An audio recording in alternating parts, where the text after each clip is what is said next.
Please state your name and the Yeah, name. I'm John Bueno from Kumakaw.com. Congratulations. Yung pakita pa lang yan na short excerpt of it.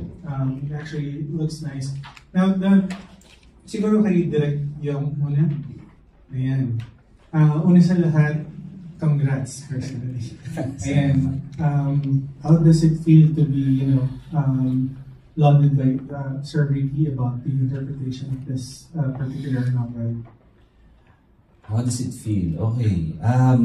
Siguro, hearing it now, kay Sir Ricky, medyo nabawasan yung anxiety ko. Kasi marami, of course, yung nakita nyo kanina, today nyo lang siya na-experience. But for us, it's been months since we've brainstorming it and talking to LJ, and we are very blessed na sobrang dali kasi kausap ni Sir Ricky. Sobrang niyang daling katrabaho, ka-collaborate. So, hearing something nice like that is medyo comforting. Can you tell us like a short story about how this all came about?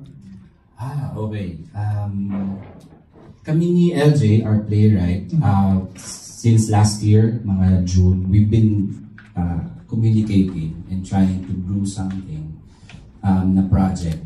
Hindi pa naglaland sa amin, sa thoughts namin na gawin ang Para Kay B. We've explored some plays, either adaptation or even plays na sinulat ni LJ. And then I guess one day, nagising siguro si LJ na realize niya, he wrote something na existing na, which is yung stage adaptation ng Para Kay B. And Para Kay B is, generation ko siya eh. Like, 2008, I was barely adult. Wow. I think most of us, generation na natin siya. Dami-dami na to. So, yun kagad yung nagpa-excite sa akin nung in-offer sa akin ni LJ. Like, hindi ko pa nababasa yung script, hindi pa kami nag-uusap and all. Umuo na ako kagad. Sige, yun sa mga bagay na hindi ka sure kung tama ba yung decision mo, pero you just take risk and sobrang leap of faith siya. Tapos yung pressure pa kasi na simulat siya ng very lauded person, si Sir Ricky. So, and I guess, yun, sugal siya. And every day, magandang bagay siguro na anxious ako. Every day hanggang papalapit siguro yung show and we're exploring this. Sabi nga ni LJ, kung hindi mahirap ang isang bagay, bakit pa natin siya gagawin? Diba? We've seen a lot of and experienced a lot of productions, and this is something na we are all excited to do kasi bago siya sa aming lahat. Some of us or most of us, first time to play or straight play, but been performing since ever since. And yeah, and this is my first venture with introducing a major theatrical production. So that's another risk also for me, aside from directing it. So yeah.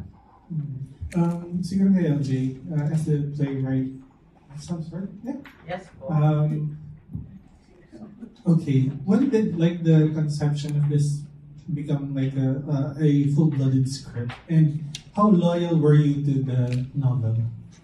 Okay, mahaba po yung history ng Para Kay B. Pero nagsimula yung proyekto 2011 para sa acting class sa UPLB. So may director na nag-approach sa akin na subukan kong i-adapt yung novel. Di pa nababasa yung novel. Tapos, so ginawa ko siya. I think ito ang first book adaptation na nagawa ko. Ayun. Tapos, so sinulat ko yung script, highlighting yung love stories lang, hindi yung buong novel. Kasi nga, for acting class lang siya. So, limited time lang. And then, sobrang fortunate namin na nagpunta si Sir Ricky dun sa show at tuwang-tuwa siya sa naging output. Nagsisimula pa lang din ako noon na magsulat ng dula. So, lagi kong binabalikan na parang si Sir yung isa sa nagbendisyon na go, kaya mo sumulat ng dula. Ayan. Di pa ako nagmamanila nun. So, 2011, 2012 yon. Nag-evolve yung script. 2018, may grupo kami, Tabsing Collective Philippines. Sabi ko kay Sir, gagawin po ulit namin. Challenge niya ako, sabi niya, gawin mo na ng buong novel na. So, 6 chapters. Kasi one show lang naman siya, festival sa BGC. So, in-accept ko yung challenge. Sige, sulat ko siya ng buo. Nanood ulit si Sir, masaya naman si Sir. So, okay, natapos yun. And then, ito na, bagong rendition ng novel. May challenge ulit si Sir. na ang gandang challenge kasi na-realize ko rin, hindi ko fully naiintindihan yung para kay Lee back then. Nakatutok ako sa love stories, sa sakit, sa hapde ng mga kwento ng pag-ibig without realizing that the novel is more than that. At yun yung ginugol ng production na to na mai-present sa public, even sa mga fans na na-excite ako na ma-rediscover din nila na ito pala talaga yung para kay B, na hindi lang siya kwento ng pag-ibig. And ayun, so nasagot ko na ba lahat ng tanong? Story. Alright, thank you. Siguro yung last question ko kay Sir Ricky. Sir, not to like specify who, but are you strict in some way in making sure that all your novels are well interpreted, even on theater?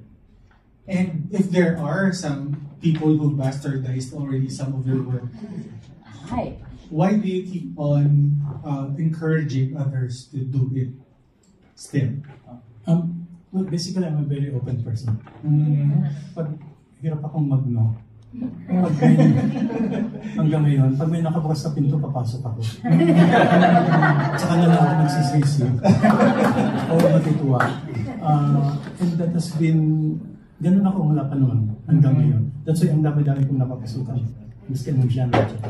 And ikalawa, mula nang nagpa-workshop ako, naging open ako sa mga bagong talents, bagong mga filmmakers, bagong artists. Naging lalo pa akong bukas kasi mga bago ito. That's why si LJ was a workshopper, that's 15. So, open agad ako pag workshopper, nagsabing ganito, yes, agad ako. And then sinabi niya si Yong, bago, buti nga bago. In a way, there's something exciting me. Nang bring up yung para kay B, yung sabi kong kaba, because nung nilabas ko yung nobela, ang dami kong offers para gawin siyang pelikula from different movie outfits. Hanggang eventually may nakausap ako na payag pumayag na 2 pelikula. Kasi ko hindi kasya sa 2 hours. So back to back. At nag-down siya. Sinubukan ko yung sulat, nahirapan ako. And I tried again at nahirapan ako. So I know na mahirap siyang isulat.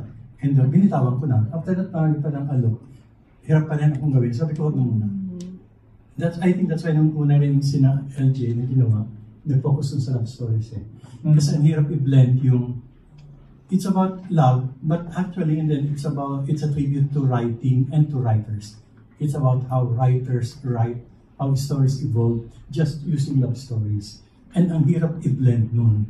And you have 5 stories in one play. Hindi siya one linear, lang. So mahirap lang siyang sulat. At hindi ko pa nagagawa. May nag-alok ulit, at may down na ako eh. Nabagsak pa namin ko.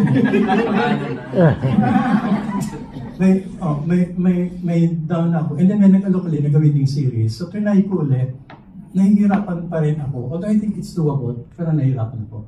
That's why I admire yung courage at bravery ni LJ na nagawin siya. In the past, marami siya na naging, may mga iba pang gumawa eh. May isang grupo ng mga deaf mute na nag-perform din. But usually, hanggang love stories lang sila.